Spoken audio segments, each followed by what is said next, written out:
Welcome back. It is that time. Fantasy Football 2023. I'm going to put everything in one video. Usually I do like 3, 4, 5 separate videos, but we're doing everything here. We're doing the sleepers, the breakouts, the busts, and all the other stuff I talk about. So I hope you guys enjoy the video. Leave in the comments players that you are fading or players you love this year, and let's get into it. Let's start with the league winners. We'll start positively. Number 1, Amon-Ra St. Brown. I know a lot of people love him, but I'm definitely in that group as well. You have Jameson Williams suspended for 6 games. That definitely will open up more targets in Detroit. He had a 28% target share last season. Like 30% is like the elite of the elite. 28% last year, as I just said. First 6 games, their number 2 guy is going to be out, so even better. I went over this stat recently, how they have 12 dome games this year, and Jared Goff's numbers indoors are really good. So that definitely helps Amon-Ra St. Brown as well. Last season, he had 106 catches, 1,161 yards, and 6 touchdowns on 146 targets.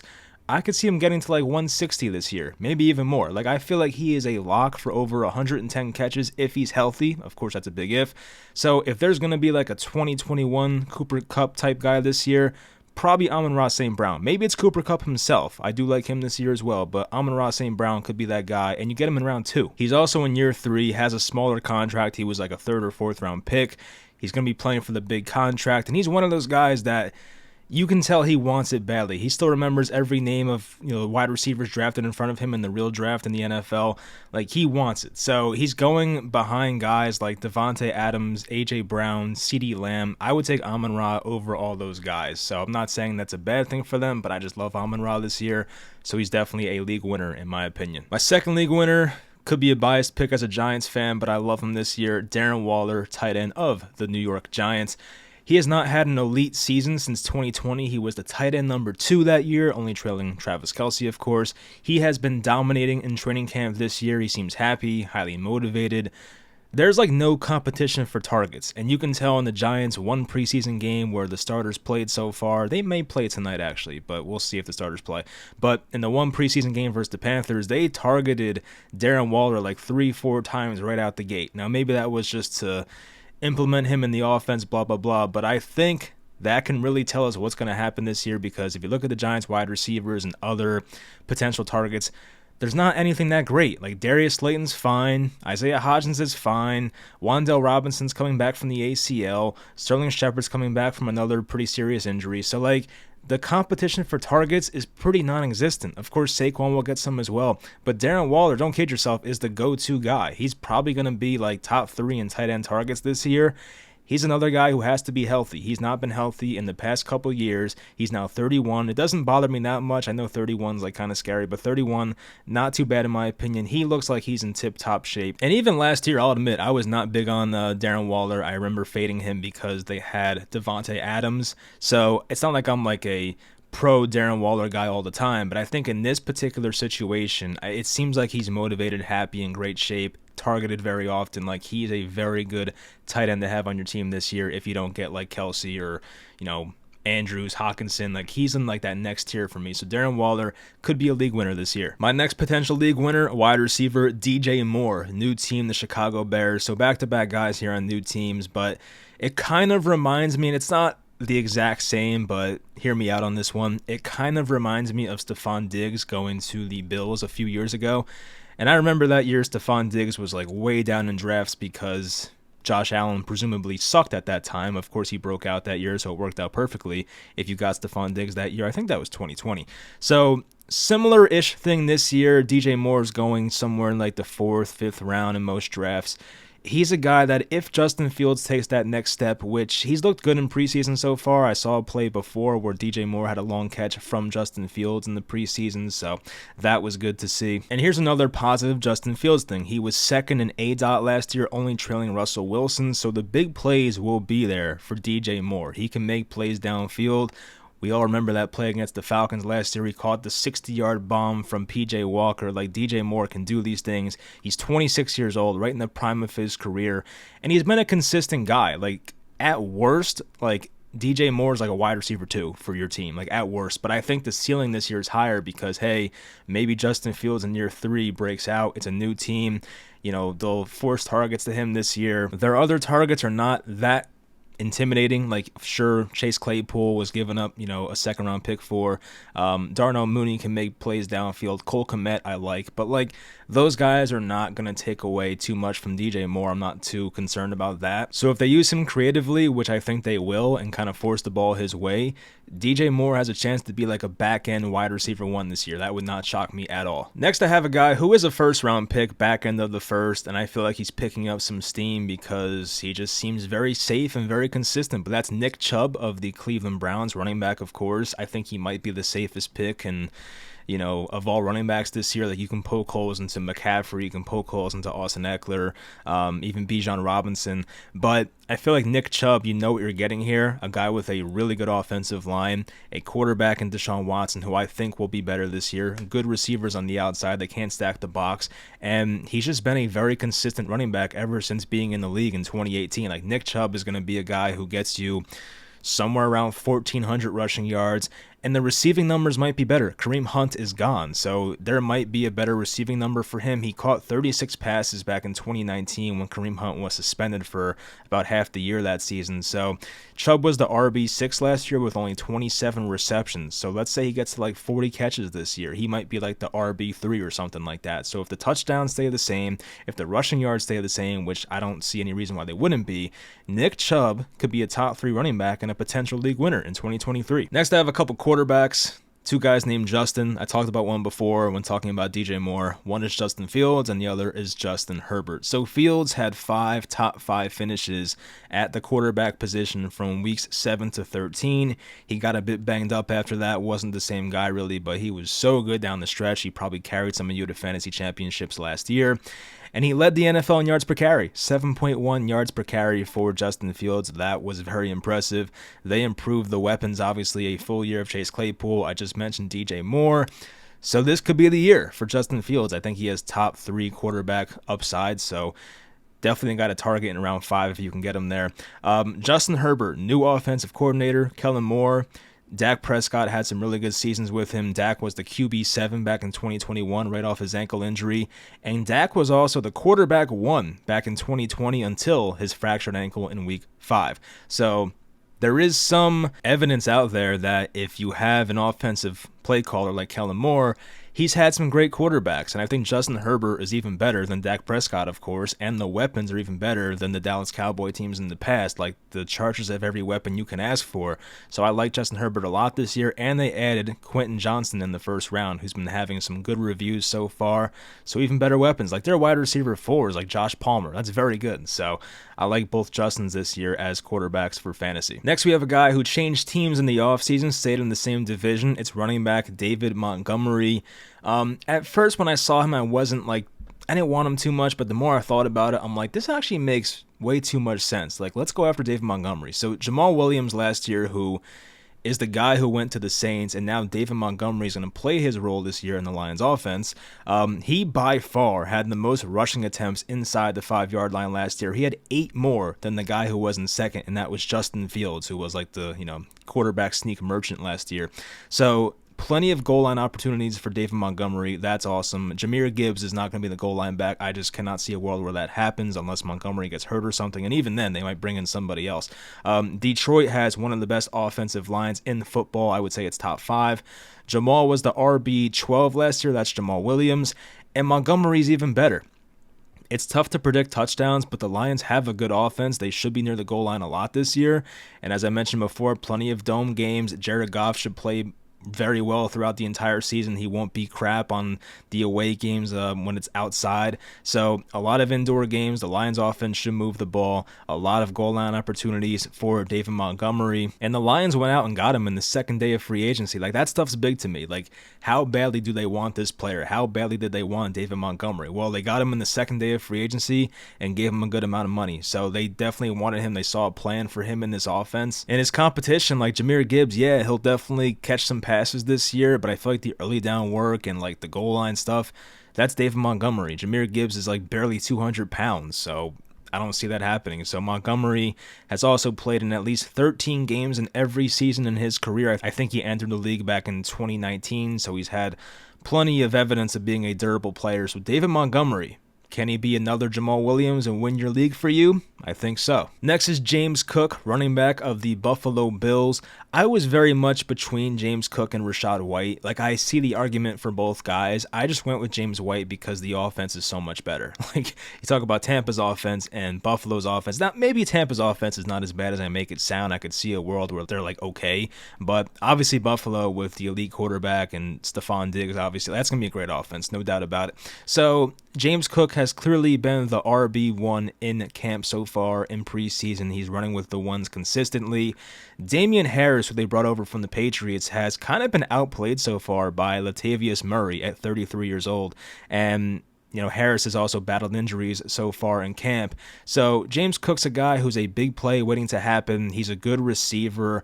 The Bills pass the ball a lot, and Cook is a pretty good receiver. He had a game last year with 6 catches, and he was barely playing all that much last year anyway. 13% of Cooks' carries went for 10 plus yards. That's a great number. He also had 21% missed tackles forced per attempt. The average in the NFL is 17, so he's very elusive as well. And it's a reasonable draft price for a guy with his type of upside. I mean, last time when I was typing this script, it was RB31. I could see him being higher now. Like, I don't think I would take Cook in like the 4th round. I start thinking about it in the 5th round, 6th rounds when I want James Cook. If he's there in the 6th round, he's probably my pick. So that's a guy I'm looking for in a great offense who could be the RB1 and see the most work in that backfield. Next for me is another running back. He's a bit older. He's kind of a veteran now, honestly. He's also suspended for 3 games. That's Alvin Kamara. He's looked very good in preseason. There's something different about him. He just looks better this year. Like last year, Kamara did not look right. There was something off with him. I don't know what it was, honestly. Tired legs, whatever. I don't know. But this year so far, like he does look a lot more spry. And he also gets this 3-week break, which might be a good thing in the end. But he's the RB28 right now. But without suspension, he's probably being drafted somewhere in like the 3rd round around Joe Mixon, Najee Harris, those type of guys. So it's very easy, in my opinion, to replace Kamara the first 3 weeks because no teams are on bye. Like there is much better opportunity to replace Alvin Kamara's production in the first few weeks. And if you grab Jamal Williams a couple rounds later, which I don't really advocate for, I don't like having handcuffs in fantasy, but in this event I can see it. Jamal Williams, of course, who we just talked about in the David Montgomery segment, is now the backup running back for the Saints. But, of course, when Kamara's out the first 3 weeks, it's going to be Jamal Williams. Derek Carr, who, of course, is the quarterback for the Saints now, he loves his dump-offs. He's had Josh Jacobs have 50 reception seasons the past 2 years, and Josh Jacobs is not known as a pass catcher. Yes, he's good at it, but he's not known for that. Even Jalen Richard, remember that guy? Jalen Richard had 68 catches from Derek Carr back in 2019 or something like that. And as I mentioned, he looks faster. He hired a new trainer, so maybe that has something to do with it. But the Saints should also be competitive in most games. That helps his game script. And I could see Derek Carr having just a bunch of dump-offs to Kamara. So especially in PPR leagues, Kamara's a guy I'm definitely targeting. My last potential league winner, Jahan Dotson, wide receiver of the Commanders. I was typing this before Terry McLaurin got hurt, so now his draft price might be even higher. And of course, ADP kind of matters in this case. I would not take Dotson in the 4th round. That's just too much of a reach. I would like to get him in the 6th or 7th round, sometimes even in the 8th round, but 7th round seems like the most likely. But Jahan Dotson, a lot of it depends on Sam Howell, and so far he does look good in the preseason, and they were in the same rookie class, so they had the same rookie training camp together. They have built-in chemistry. I do like that fact. I mentioned Terry McLaurin could be out for a bit. His week 1 status is very much in question. It kind of sounds like it'd be surprising if he plays at this point. But on the bright side, this could be a Calvin Ridley, Julio Jones situation. So if Terry McLaurin rushes back and let's say he's there for week 1, this could be a situation where Terry's the decoy and you have Jahan Dotson getting most of the targets and receptions. And that kind of happened the big season for Calvin Ridley back in 2020. In that year, Julio Jones, of course, was the alpha. He was injured for most of that year. He also missed 6 games. And in that time, Julio was kind of like a decoy, and Calvin Ridley was just the guy who was getting all the catches and the receptions and the touchdowns. So I could see a similar thing happening here where, Terry McLaurin is the guy who has the big name. He's more well-respected in the NFL right now. if he sees a lot of attention, that can open up things for Jahan Dotson, and then like bam, he's going to be like really good. Dotson had 6 finishes inside the top 22 last year and missed 5 games with a grade 2 hamstring strain. When I was making this script, he was going at wide receiver number 38, and I would definitely take him over guys like Hollywood Brown and Michael Pittman, George Pickens, Christian Kirk. And he's already proven to be a good red zone target. He had 7 touchdowns last year on 61 targets. That's very good. And on players with at least 50 targets last year, Dotson ranked 5th in average depth of target, so he has those valuable downfield targets. It might be different with Sam Howell, of course, because last year was Carson Wentz, Taylor Heineke, but that's a good stat for him as well. Now on to the bust, which, bust is kind of like an overused word for the fantasy community, and even like the first guy on this list, I don't see him as a bust, but just a guy who's being overdrafted in my opinion. And I think people are more savvy to this now because of the Jaylen Warren run in preseason where he had like the 60-yard rushing touchdown. But of course, it's Najee Harris, and he's a guy who in his rookie year completely thrived on volume. Ben Roethlisberger would just get the snap and throw it in a second to Najee Harris, and he had a bunch of receptions, and that definitely helped his overall season production. But with Kenny Pickett, it's probably not going to be the same thing. Of course, Pickett loves throwing to George Pickens and even Deontay Johnson, Pat Freiermuth, and his backup, who I just mentioned, Jaylen Warren, will definitely carve out a role and possibly eat into that workload. Like, one of the most appealing things with Steelers backs since Mike Tomlin's been their coach is that the Steelers running back has always been like the guy and played like 90% of snaps, like back to Le'Veon Bell. Even in times where Le'Veon was hurt or suspended, we saw guys like James Conner or D'Angelo Williams, and there was some other guy, were great in times where Le'Veon Bell was out, because when the Steelers just have a guy, they put him in for 90% of the snaps. But I feel like that may be different this year. After week 11 last year, Najee had 1 game with over 70% of snaps. He had 72 in week 16. So they've already showed their hand last year that, hey, we want to get Jaylen Warren involved. He's been very efficient. And this might be like the new Zeke and Tony Pollard thing, because Zeke was always the guy getting majority of the touches, and you had this backup who looked more spry and athletic and shifty and fast, and that might be Jaylen Warren to Najee Harris. I'm not saying it's going to be the exact same thing. I don't think Najee's as bad as like late career Zeke, but I could see that being like a bit of a comparison this year. Of course, Najee and a good offense can thrive on touchdowns, but aside from that, I don't see too much upside here. Like, he's a guy, once again, who needs the volume, and I don't think he'll get it this year. So I'm kind of fading Najee Harris in round 3 and 4. Next for me is Alexander Mattison, the running back of the Vikings. And it kind of feels like Mike Davis with the Falcons a couple years ago. If you guys remember that, Mike Davis was like a 4th-round pick and he was average the first month and then was like completely terrible the final 3 months or so. But Alexander Mattison, I just can't buy into it. Like, I liked Madison as a backup or a handcuff to Dalvin Cook, but I just can't see it. Like, yes, he performed in those starts when Dalvin Cook was out, but when you look deeper into it, 3 of those starts were against the Lions, who of course have been very bad over the past few years.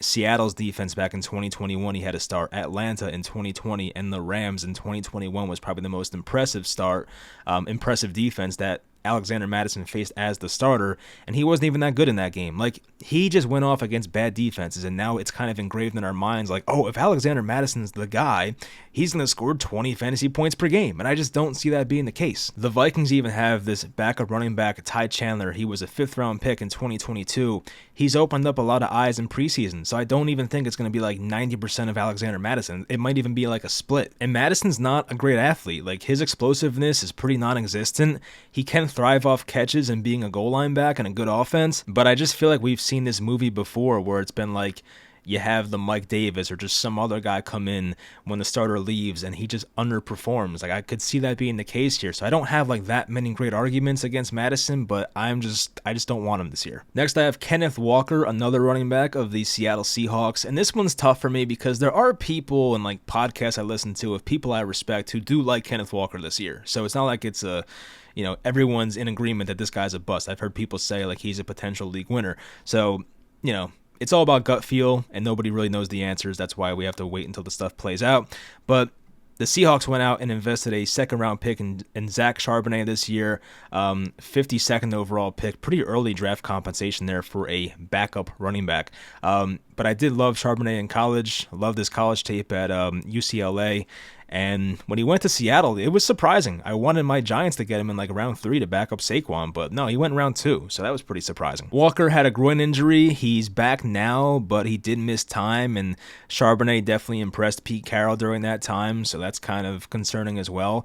Walker was highly inefficient on the goal line last year. He actually had -3 yards on 9 carries inside the 5-yard line. So does he lose goal line work to Zach Charbonnet? That's definitely concerning as well. And both guys, Charbonnet and Walker, are pretty equal pass catchers. It's not like Walker's like this amazing pass catcher. I feel like him and Charbonnet are pretty much on the same level. And obviously Walker has home run speed. He had a bunch of long touchdowns last year. He had that one versus the Chargers for like 70, 80 yards.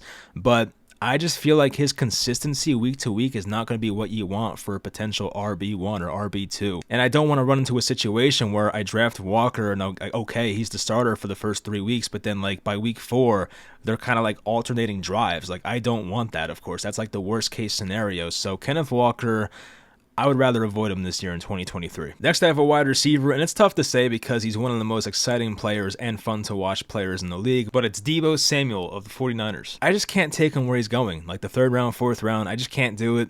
He has a laundry list of injuries in his career. He had 3 separate injuries last year, including the sprained MCL that cost him most of December. And in his big season in 2021, he mostly thrived because he was getting a lot of rushing attempts. He had 59 rushing attempts that resulted in 8 rushing touchdowns in 2021.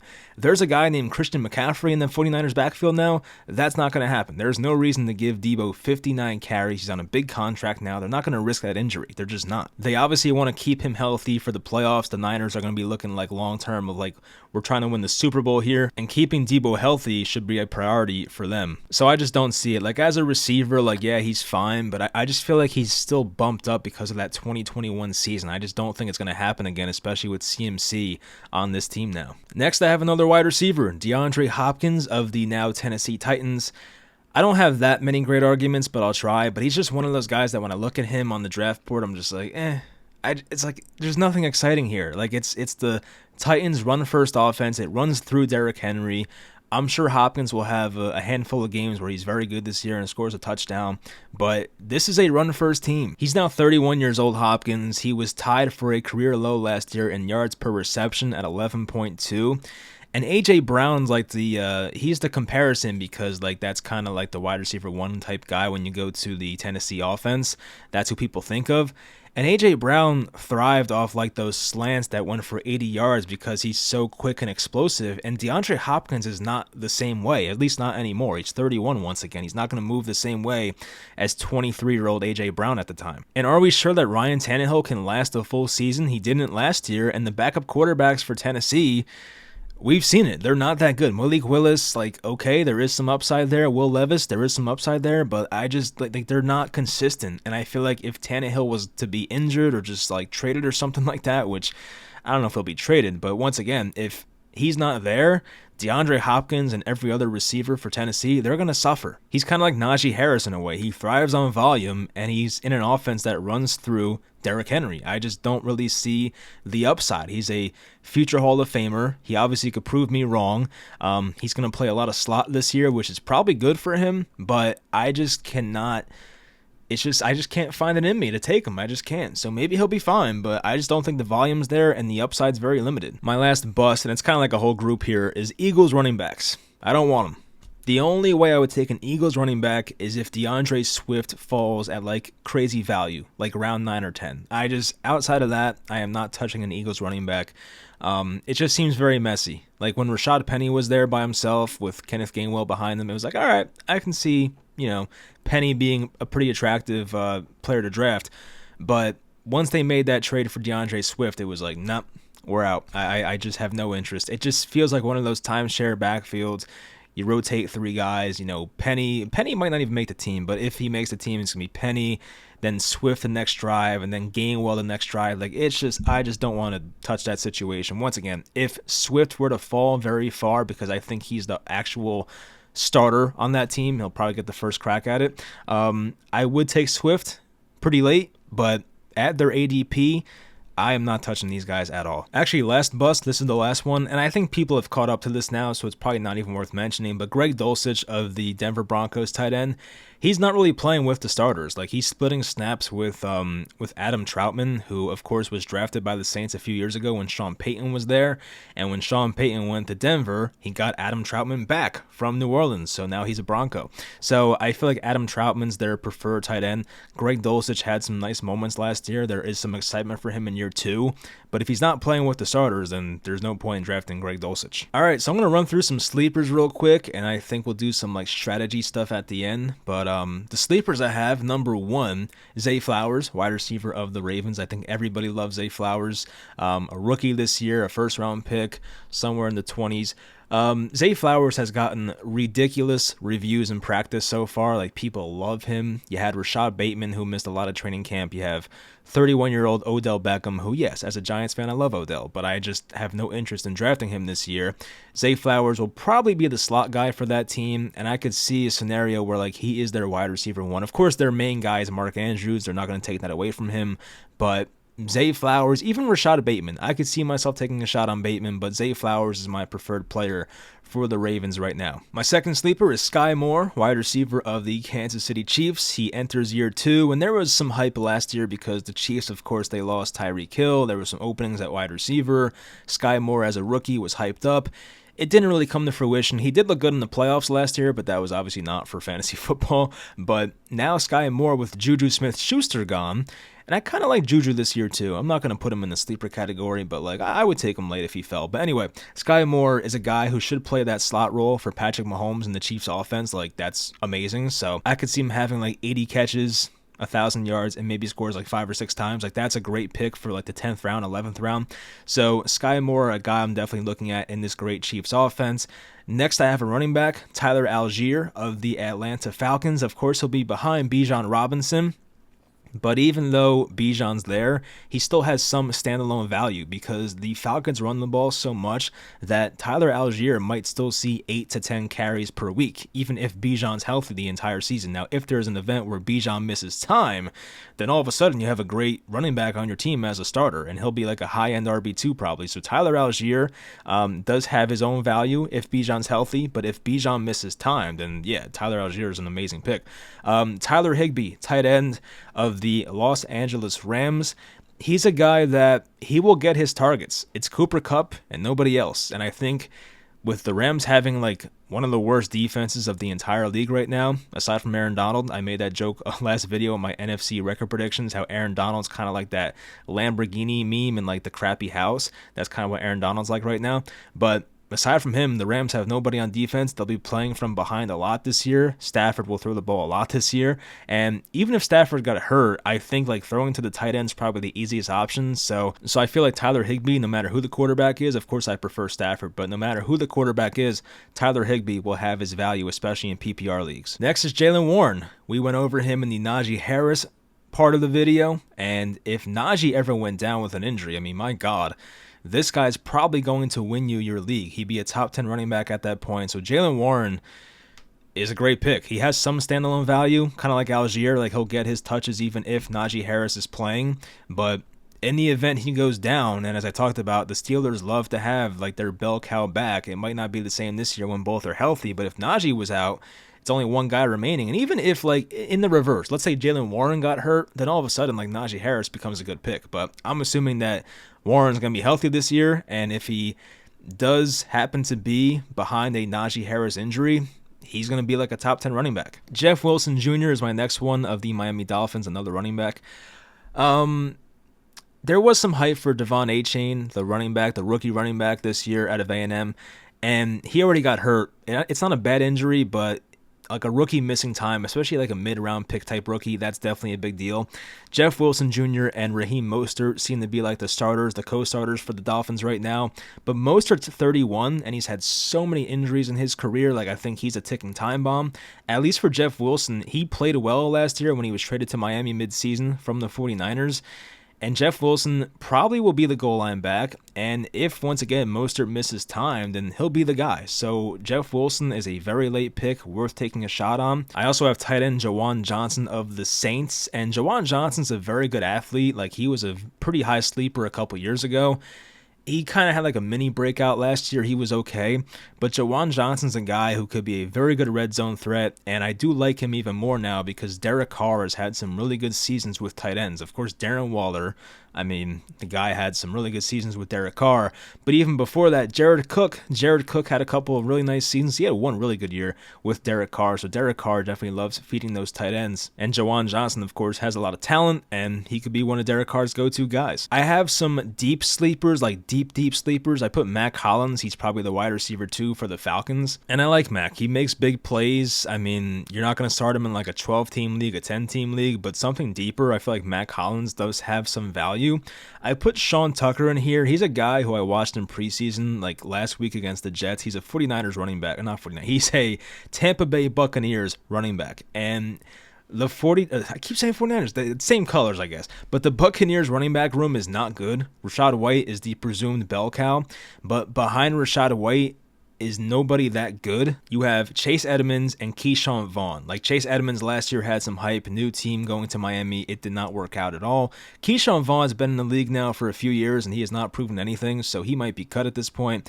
And then you have Sean Tucker. I feel like Sean Tucker is the RB2 for this team, and you have him behind a guy in Rashad White who has not proven that much. Like, yeah, Rashad White had 50 catches last year, whatever it was, from the Tom Brady dump-offs, but if he doesn't work out, then Sean Tucker might be like their early down back. I'm not saying it's going to happen right away, but it's something that could happen in a deeper league. Adam Troutman's my last one. I've always liked him out of Dayton. Like, he was just one of those guys you could tell is a very athletic tight end. It didn't really work out in New Orleans. He had some games where he was really impressive, but for the most part didn't work out. As I mentioned, Sean Payton went out and got him and brought him back to Denver, so there should be a role for him. I do have concerns because Russell Wilson's never had like that great of a season with a tight end. I think Jimmy Graham may have had a decent season with him, but Will Disley's had some moments, but it seems like Russell Wilson's more of a wide receiver guy. But with Jerry Jeudy out, there are some more targets to go around, so maybe Adam Troutman does have some nice games early on. And lastly, some strategy type stuff. Only 2 things I have written down here because I feel like we know so much about fantasy football now. Like, what else can you say at this point? But the new thing now, like it used to be in the past 5, 6, 7 years, was don't take a quarterback early. That's kind of dead now.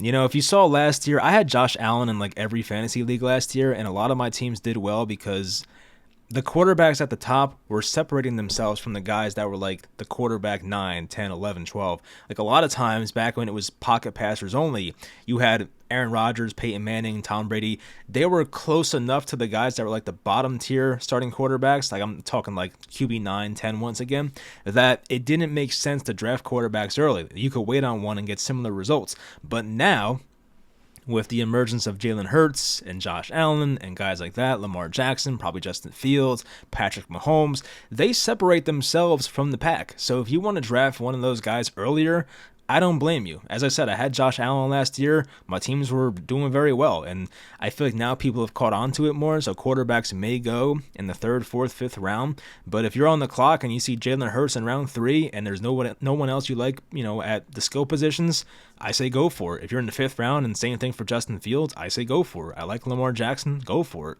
it. Justin Herbert, as I mentioned before, go for it. So you have that strategy now. And I would also say stacking your players is pretty important. I did this last year with Josh Allen. Once again, I had Josh Allen with Stephon Diggs in a couple leagues, and it was awesome. So if you can stack your wide receiver or tight end with that player's quarterback, that's a great move. Like, I love the DJ Moore and Justin Fields stack this year if you can get it. But even like Amari Cooper, Deshaun Watson, I like that one as well. Like, there's a few different combinations. There's a lot of different combinations you can make there. But let's say you go Jamar Chase, 2nd overall, and you get Joe Burrow in the 4th or 5th round. Like, that's great. You're going to have double the points right there. So I feel like that's a good strategy to like maximize your potential as a team. So anyway, that will do it. Hope you guys enjoyed the video, the annual fantasy football video. Leave in the comments once again which players you like, which ones you hate or don't like. We can't say hate these days, but which ones you don't like. Hope you guys enjoyed, and I'll talk to you guys next time.